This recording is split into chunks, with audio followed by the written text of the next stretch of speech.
Good afternoon once again.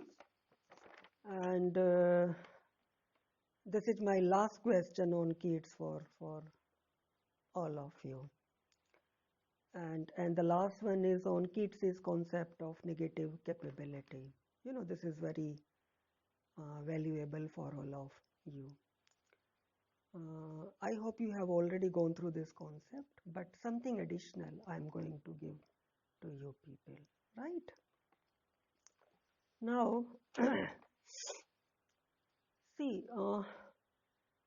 if you try to have a look at this concept, you'll find that it's very crucial to understand his aesthetics and his poetry. What I'm trying to say is that if you want to understand Keats's aesthetics and if you want to understand his poetry, then it is very necessary, it is very crucial to know his concept of negative capability, right? Actually, his views on negative capability, they can be traced from his various letters and his various poems. They epitomize its operation in various degrees, right?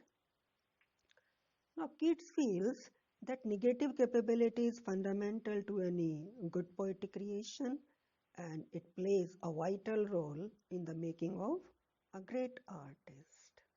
Getting my point? I repeat. Keats feels that negative capability is fundamental to any good poetic creation and it plays a vital role in the making of a great artist. And simultaneously, it gives universality to any artistic creation. And universality is very crucial to any kind of artistic creation, right? Now try to understand, here you can compare him with some other authors, some other writers and their different conceptions, right? How? See, negative capabilities to Keats what imitation is to the Greeks. What imitation is to the Greek aestheticians and it is what ecstasy is to Longinus and what sublimity is to Milton and what asemplastic imagination is to Coleridge and what gusto is to Hazlitt. Let me simplify. Uh, if Greeks are known for their theory of imitation, if Longinus is known for ecstasy, and if Milton is known for his sublimity, and if Coleridge is known for his asemplastic imagination, and if Hazlitt is known for his gusto, in the same way, Keats is primarily known for his negative capability. Right? Now, in the execution and formulation of negative capability, Keats was basically impacted by William Shakespeare, and this is very clear from his poetry, right? Actually, the concept it took shape in his mind when he was reading Shakespeare's plays, particularly when he was reading Hamlet, right? And when he was going through Hamlet,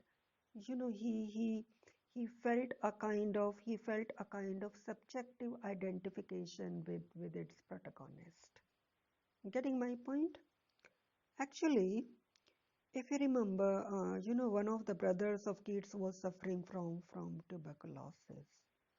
So Keats got an opportunity to read Shakespeare when his brother Tom was, suffering from tuberculosis and when he was undergoing treatment of tuberculosis and Keats himself was Keats himself was nursing his brother, right? Now when you talk about Shakespeare, automatically there are two ideas for which he's famous. One is the universality and the other is the timelessness, right? Shakespeare is basically known for his universal appeal and he is basically known for his timelessness. So what I'm trying to say is that universality and timelessness of William Shakespeare both the elements shaped his concept of negative capability, right? Now, as I told you in the very beginning, that his ideas or his views on negative capability can be traced from his various letters, which he wrote to, his friends, which he wrote to his brothers, and which he wrote to his beloved, right? So, in one letter, he wrote this letter in 1817, and he wrote this letter to George and Tom, his two brothers. So in this letter, he wrote to them about his ideas of negative capability. Now what did he write? I'm just quoting.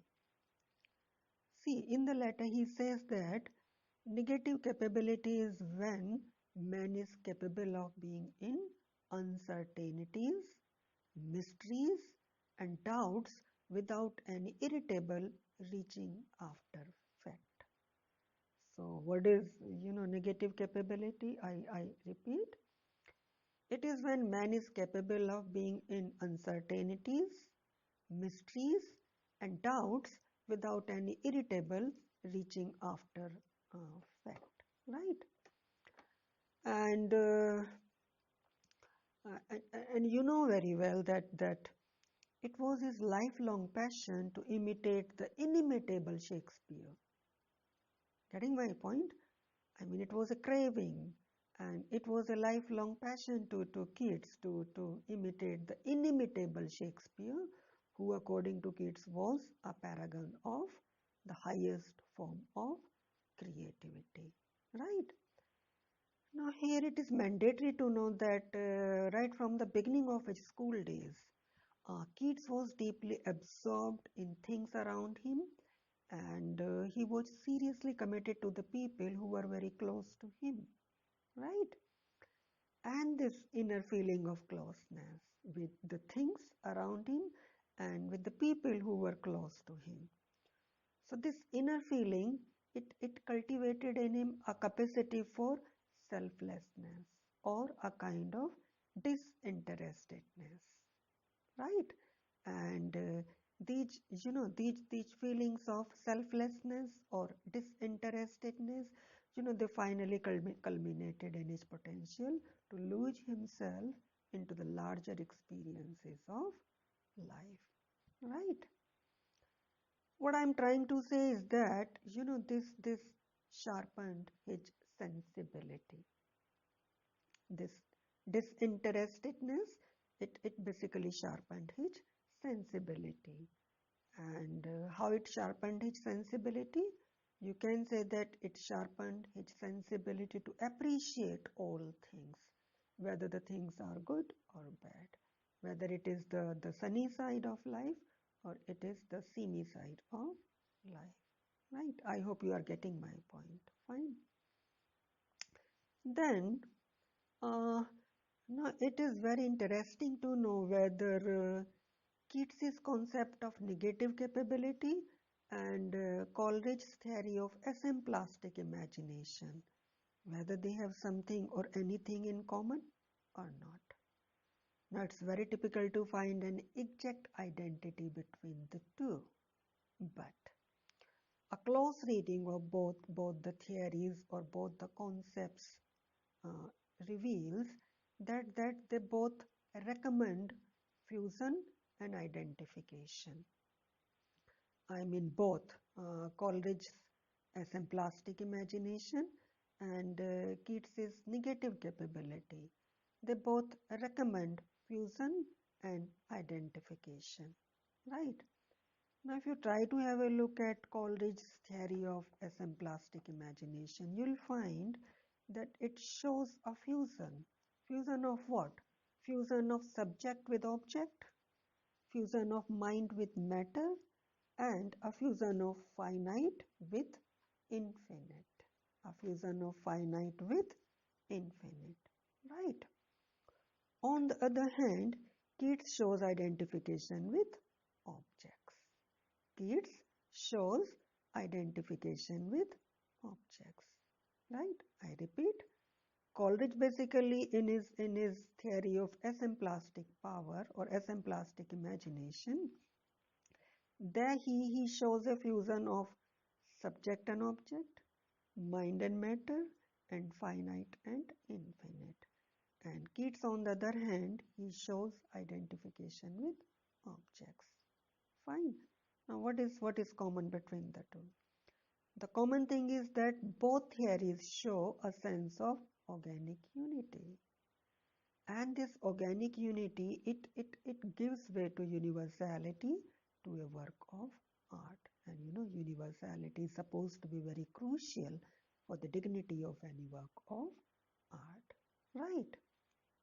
Now, Keats's concept of negative capability, it can also be analyzed in the light of Hazlitt's essay. The name of the essay is The Principles of Human Action. The Principles of Human Action. Now, in this essay, Hazlitt gives the idea of disinterestedness of mind. I mean, how you can achieve the state of gusto, that is relish.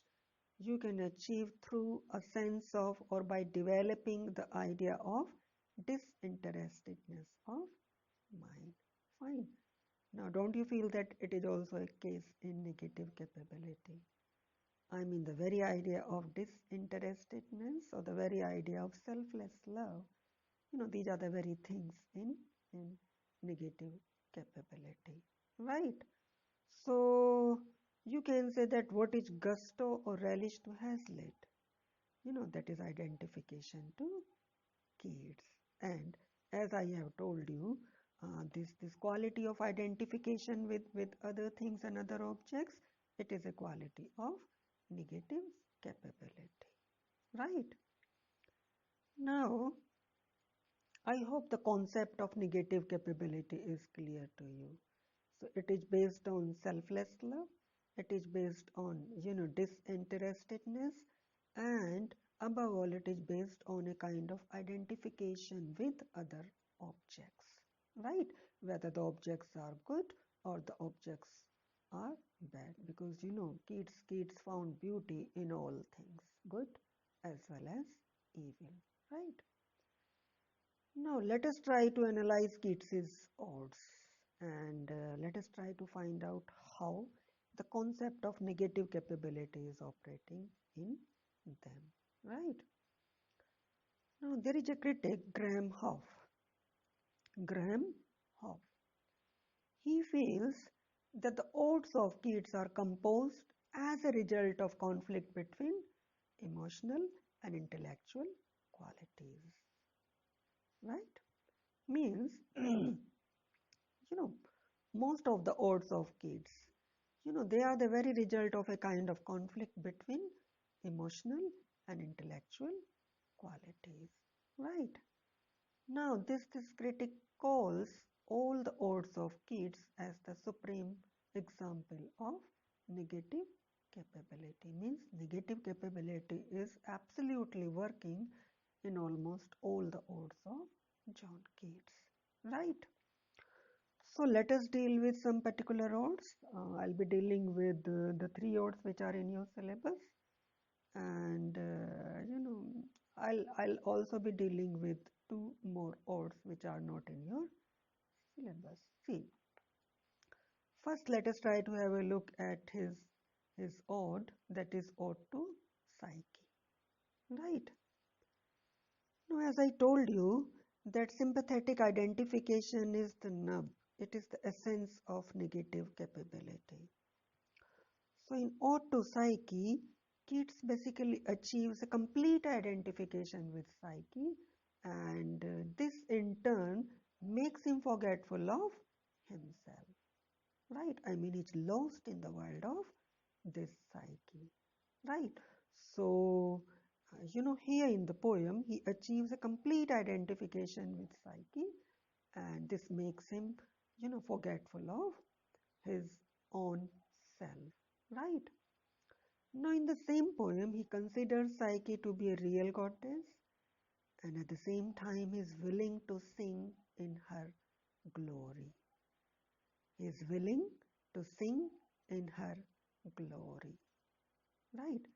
So this identity is achieved in an untrodden region of his mind. Means it is only in his mind where he achieves this identification, where he identifies himself with this psyche, and for whom he wishes to sing songs of praise. Right? So the idea of negative capability is working absolutely in auto psyche. Then auto melancholy.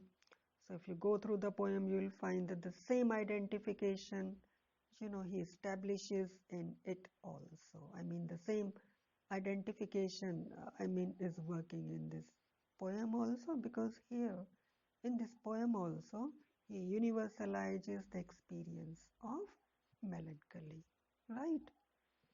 Then we have two great odes, and these are the two odes which are prescribed in your syllabus also. The first one is Ode to a Nightingale, and the other one is, to a Grecian urn, right? Now, both the odes have been called miniature dramas by Jackson Bate. Jackson Bate, B-A-T-E, Bate, right? Now, in theme, both the odes are somehow identical. See, in both the odes, Keats basically seeks to identify himself with an object.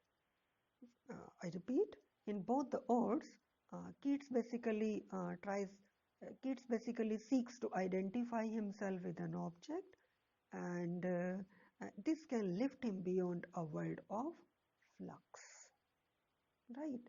So in both the odes, he's seeking a kind of identification, and he's seeking this identification with an object, and this experience lifts him beyond a world of flux. Flux. Now, what is flux?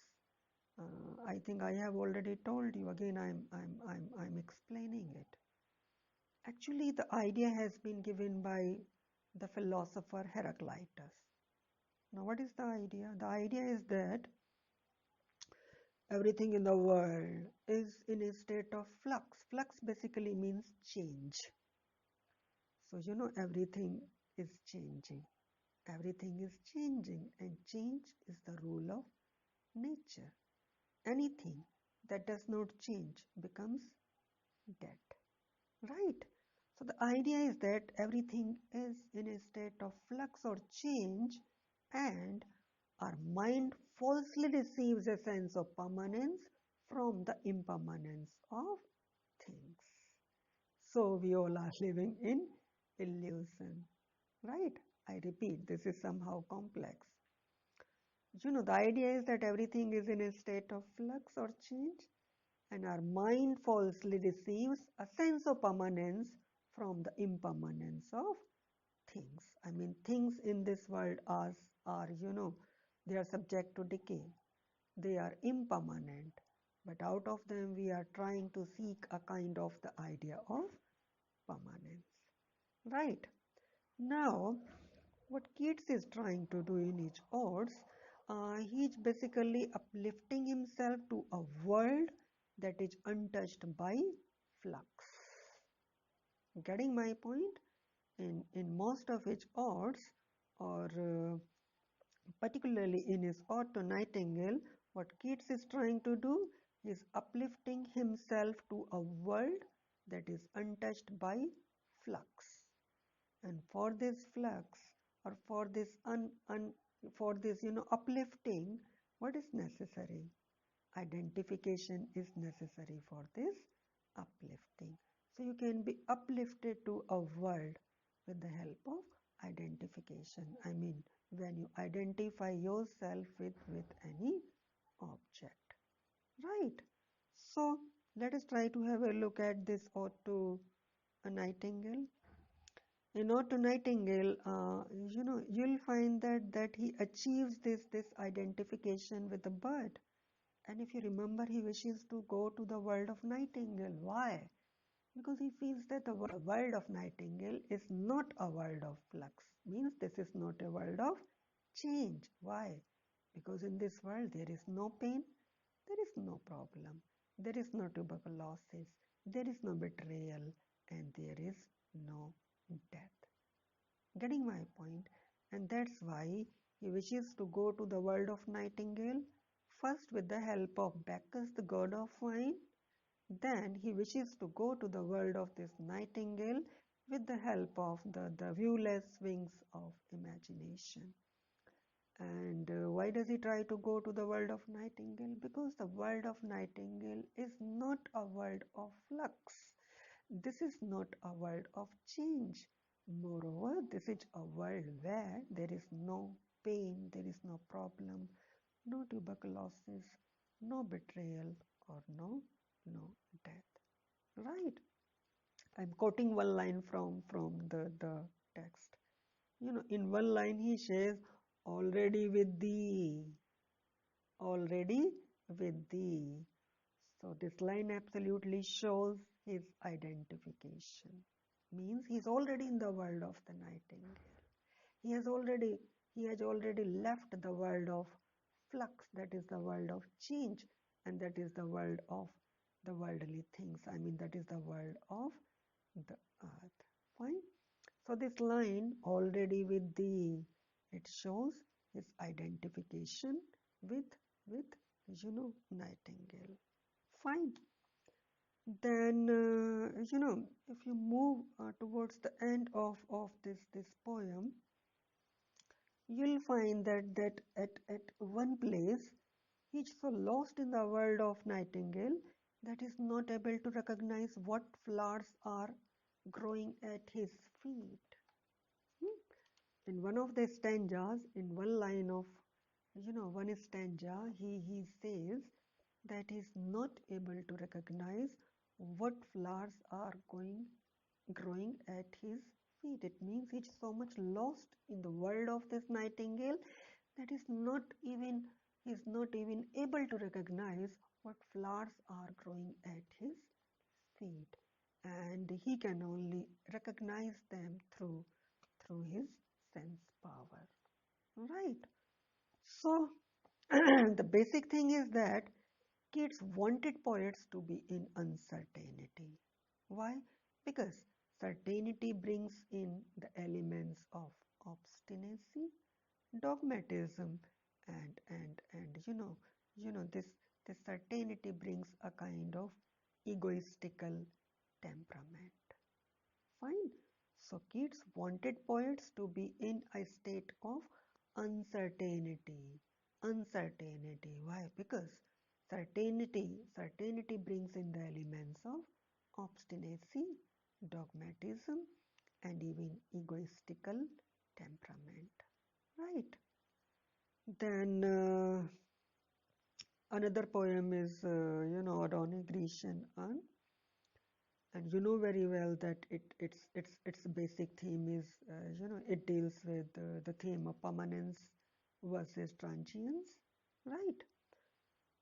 So here in this ode, Keats shows a sense of identification with the figures which are carved on the surface of the urn. Different figures are carved on the surface of the urn. Somewhere we find that some lovers are chasing the girls. They are very near the goal, but they are very far at the same time. I mean, they are very near the cheeks of the girls, but the problem is that they have not been presented as if you know I mean their lips are on the cheeks of these girls, right? So, in this poem also, he shows a sense of identification with the figures which are carved on the surface of urn. Right? Now, through his identification with the figures, he achieves a state of transport. Means He identifies himself with the figures which are carved on the surface of the urn, and this identification transports him into a different world, and that is the world of these figures, right? Then in the same poem, if you move towards the fourth stanza, I mean the stanza that deals with the sacrificial ceremony. In this stanza, you'll find that the poet is uncertain of people, he's uncertain of the place, and at the same time he is uncertain of the geographical identification of the town. This is the stanza where, a priest is there and there are people of the town and a heifer is also there and they are going to a green altar, right? So the poet asks, mark of interrogation is there after every line. Who are the people? Where they are going? What is this town? What is this city? Whether they'll come back or not. So once again, the poet is in uncertainty. The poet is in uncertainty, and this is a very part of the definition or of the idea of negative capability that he gave, or that he wrote to his brothers in a letter. So once again, in this stanza, the poet is not able the poet is not able to recognize these figures. I mean, he is in a state of uncertainty. Getting my point? So, I mean, he's uncertain of people, he's uncertain of place, he's uncertain of the geographical identification of the town. So here also, the idea or the concept of negative capability is working, and it is working very clearly, right? Then let us move to the last ode that is prescribed in your syllabus, and that is Ode to Autumn. Now this can be called one of the finest examples of negative capability, right?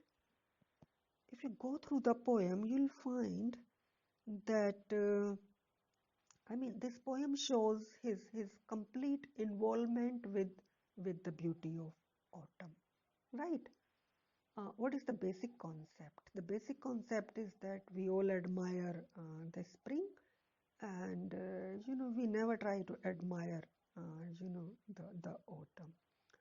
But what Keats is trying to say is trying to say that even this autumn has its own beauty. So we should not crave for the spring always. Even this autumn has its own beauty, and this beauty has been depicted in this poem in various forms. Autumn has been presented like a woman who is doing different activities in the lap of nature. So nature has been personified, and it has been personified in a very beautiful manner, right? So again, this poem shows Keats's complete involvement with the beauty of the autumn. Now, again, if you go through the poem, you'll find that while contemplating on the beauty of the autumn, he is not conscious of the beauty of the spring. He's so much lost in the beauty of the autumn that he becomes somehow uncertain of the beauty of the spring. So once again, he is in the state of uncertainty. Getting my point? So I repeat, while thinking of the beauty of the autumn, he is not conscious of the beauty of the spring. Getting my point? Thus, you can say that he achieves a sympathetic identification with the autumn, and he shows her superiority over the spring. Means he not only achieves a sympathetic identification with the season of autumn, but he also shows her superiority over the spring. He shows the superiority of this autumn over the spring season, right? Thus, in the conclusion, you just can say that Keats basically seeks absolute identity in beauty and truth, right? He seeks absolute identity in beauty and truth. And in its concept of negative capability, he's very much impacted by William Shakespeare. And that's why Arnold has said that, I'm quoting the line that has been given by Arnold. I quote, he is, he is with Shakespeare, right? And you can finish it with Keats's ideas, you know, on a poet. About a poet, he said that a poet should be like a physician. A poet should be like a physician to serve the suffering humanity. Right? Further, he says that a poet should be like a sage. He should be like a physician. And overall, he must be like a humanist to the humanity. He must be a humanist to all men. Fine. Now, the concept of negative capability is essential to understand this concept of poetry, which has been given by Keats. And I told you in the very beginning that in order to understand Keats's aesthetics, and in order to understand his poetry, it is very necessary for all of us to have the very knowledge of his concept of negative capability. Fine. So I hope the idea of negative capability is clear to all of you. If you have some queries, you please let me know. So this is my last, clip on Keats, and now I'll be moving towards William Faulkner. Thank you. Have a good day.